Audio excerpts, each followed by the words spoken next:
You know the hardest part about killing kids? Getting all that blood off your clown suit. A bad joke. It wasn't supposed to be this way. I wasn't supposed to be this way. I wasn't a bright kid, but I certainly am not what they're making me out to be. Sure, I was never one of the cool kids. So few actually are. You know the type. They didn't need to be smart because they had charisma. They didn't need to try hard because people felt compelled to make sure they took their rightful place as movers and shakers, regardless of whether or not they were actually fit to move or shake. So no, I'm not one of them, but I'm certainly not some duster-wearing basement goblin. The weirdest thing I've ever done is be a clown. I'm a middle kid, so right off the bat I wanted attention I wasn't getting. My older brother, he was the athlete. There wasn't a sport he didn't take to naturally. All state in baseball, basketball, lacrosse, and soccer. I'm sure he would have excelled at football too if our mom hadn't expressly forbade him from playing what she considered to be the single most dangerous thing a body could do. My younger sister? Well, she's the genius. I'm fairly certain she was born with a working knowledge of advanced mathematical theory. She taught herself to read at 2, and by 3 my parents were already discussing magnet schools for her, as regular education simply wouldn't do. So that left me. I'm the one that my mother made extra certain to remind people that she loved. Like, all the time. As though if she didn't, people would just assume there was no real reason to. And who could blame her? I believe she does love me, in her own way. My childhood was spent mostly making a scene in one way or another. Say what you will about my methods, I was a goddamn natural. Entertainers, the good ones at least, all get their start being obnoxious. It's an important part of the growing process. Cutting up seemed to be part of my genetic makeup. Eventually, everything I did, everything I was, revolved around sticking out. My brother even helped coin the nickname clown suit for me. Something about my affinity for Hawaiian shirts really tickled him. What can I say? Party guys wear party clothes. Of course, being clever wasn't all chuckles and lively slaps on the back. It had its darker elements as well. Your frown has the potential to be just as big as your smile.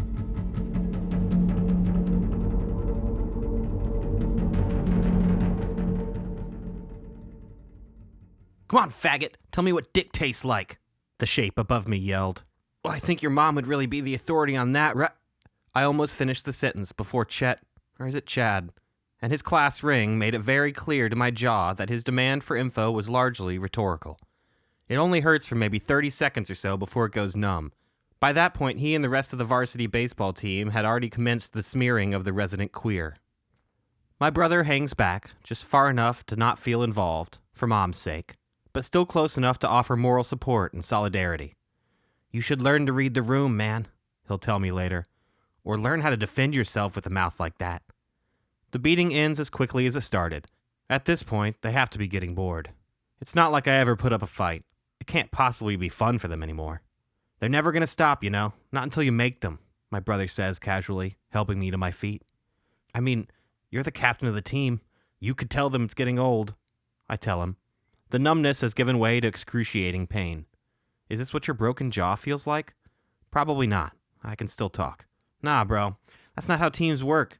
You'd know that if you tried to play a sport instead of talking shit all the time, he said. What can I say? The juice is worth the squeeze. Although right now it'd be cool if maybe the squeeze was just a little less ring and fisty, I replied. I'm telling you, man, you gotta do something or they're gonna be on your ass till you're dead, my brother said, getting serious. Well, no real artist is appreciated in their time. I'll just have to settle for Bill Hicks, I guess. Anyway, listen, I gotta go. If I'm late to AP Lit again, they're gonna call Mom, I said. Fuck, that's all she needs. Another reason to pretend there's nothing wrong with you. There is nothing wrong with me. Whatever you say. Just think about what I said. You don't need to take on the whole team. Just pick one and make an example.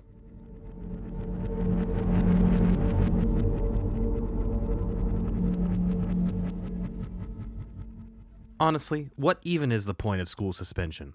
Who is it actually benefiting? Do they honestly think this is in any way going to spur me to fall in line? Either that or the powers that be are a lot more calculative and sadistic than I originally thought. Whatever the case, in-school suspension sucks ass. It sucks extra ass when they make you serve it under the painfully closeted, toxic masculine eye of the gym teacher. Everyone calls him Coach Scott, but fuck me if I could tell you what he coached. Wrestling, maybe? He seems like the kind of guy that thinks singlets are macho. He hates me at least as much as he loves my brother. He always smelled of pharmacy-bought aftershave that I'm certain he thought was cologne, and wore those really awful shorts that literally every gym teacher ever since the dawn of time has worn. Sir, I gotta ask, are those shorts really the appropriate outfit for peak physical performance? I know I shouldn't be poking the bear, but I can't help it. When am I ever going to get this opportunity again to get the lowdown on those bad boys? Better than that clown suit you're wearing, he says, without so much as looking up from his paper. Hey man, my look is my personal statement, I say woundedly. I'm genuinely a little offended. Well, if your personal statement is, I'm an obnoxious panty waste, well done. Do me a favor and run these bats over to the baseball field. It'll give you the chance to do something besides annoy me. I tried everything I knew to not have to interact with the baseball team directly. One of the nicer perks of being an entertainer is the ability to sweet-talk your way out of things when survival is on the line. Unfortunately, Coach Scott and I don't really operate on the same frequency in terms of flattery, so nothing I tried worked. I came damn close to simply telling him I didn't feel like getting my ass kicked today, but something told me that would have been an added perk for him. The baseball field is south of the main campus, about 300 yards at the bottom of a hill. This gave me the advantage of the high ground, at least, along with the ability to see them before they saw me. I'm not sure what kind of advantage I actually thought this would give me, but all the war movies I've seen always talk about the high ground like it's integral to winning a battle. Hey, look who's here. How's it going, queerbait? Chet/Chad said, advancing on me. Well, there went my element of surprise. Oh, not so bad considering. Looks like you guys are knee-deep in some ball handling, so I'll just leave these and be on my way. Don't want to interrupt your fun time, I said. The fuck did you just say? Nothing. Although, you may want to wipe your mouth. It looks like you still got a little of your boy's DNA right there, I said, pointing to my lower lip. By this point, Chet/Chad had closed the distance between us, and in his signature Cro-Magnon way was looming over me. I'm sure in his mind this was an effective intimidation technique, but for someone like me, who had literally peaked physically in 6th grade and gotten quite used to being loomed over, it really wasn't that impressive. I braced for my latest afternoon social with Chet/Chad's class ring when, for the first time ever, something truly unexpected happened. I didn't even feel the ball connect with my right temple. One moment I was looking up at Chet/Chad, awaiting my fate. The next I was looking up at him from a very different position, trying to find out what had happened. Someone else, another pitcher maybe, had a brilliant idea to beam me with a fastball. The next few moments were at the same time foggy and razor sharp. Moving was hard, almost like being underwater, but it was like my body was on autopilot. No, not autopilot. That would imply that I had at some point designated the actions I took. It was more like someone else was in control. I got to my feet without the bag on my shoulder anymore, but could still feel the extra weight in my hand. Before I had the chance to assess what the weight was, I was already swinging the bat at Chet/Chad. Just pick one and make an example, I heard my brother say in my head. Where was my brother? Shouldn't he be here? Now, the thing they never really get right in the movies is the sound. Punches don't actually sound the way they do in Indiana Jones. Silenced guns definitely don't sound the way they're portrayed. And when an aluminum bat connects directly with someone's skull, well, I'm honestly not sure how that particular action is portrayed in movies, but the reality is pretty unsettling. It's like a mixture of crack and squish. One thing they do get right? That weird leg twitching thing that happens when someone suffers a traumatic brain injury. That shit is spot on. I took a brief moment to internally record this observation before bringing the bat down squarely on Chet/Chad's dazed face, immediately caving it in. I vaguely registered the feeling of warm red spray on my face and chest. I heard someone screaming, and in the way that I'd register a mundane fact, realized it was me. When I finally let up from pure exhaustion and really took in the scene, I was less shocked and more fascinated. Here, where less than 2 minutes ago there'd been a towering, lumbering oaf ready to beat me senseless, was a wriggling body with a flattened stain of brain matter and viscera where the head used to be. I looked down at my hand to realize I was still holding the bat, albeit shakily. I looked up to see the horrified faces of the rest of the team. "Fucking psycho! You killed Chad!" someone yelled. Ah, so it is Chad, I thought, absent-mindedly.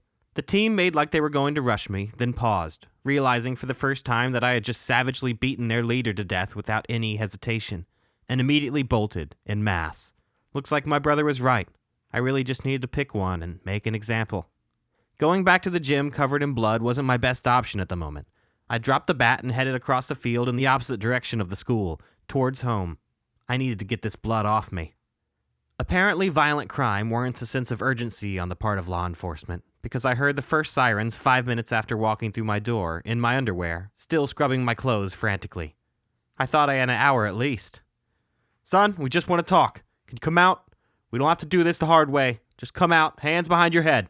I briefly considered just calling it a day and doing as he said, but I didn't. The show must go on. I had just performed my magnum opus. I'd given those fuckers a memory they will never lose. Well, I'm sure a couple of them will suffer some traumatic memory loss. That's a thing, right? Well, they'll be able to hear about it on the news anyway. Now listen, son. This is your last warning. I'm going to give you the count of 10 to come out. Then we're coming in. Almost done. Almost got all the blood out of the clown suit. Turn around.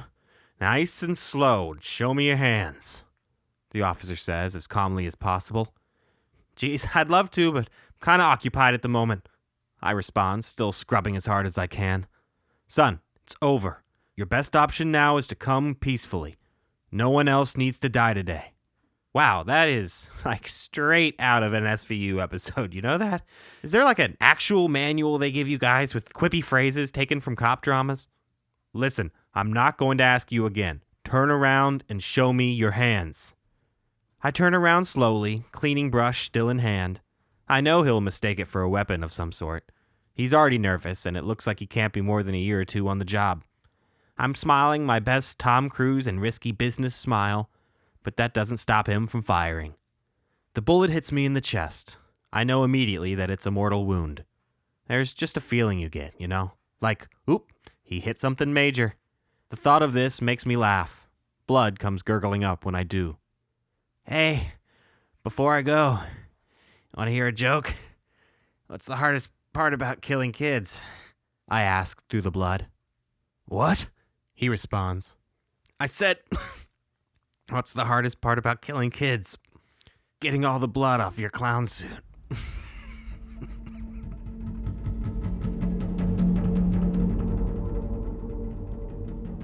Epilogue.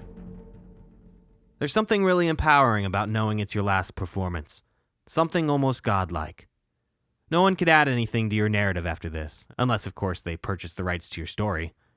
As I watched the blood leave me more slowly than I'd imagined, yet again the movies had lied to me, it seems to be the only thing left with any color in it. I'd love to see either one of my siblings top this.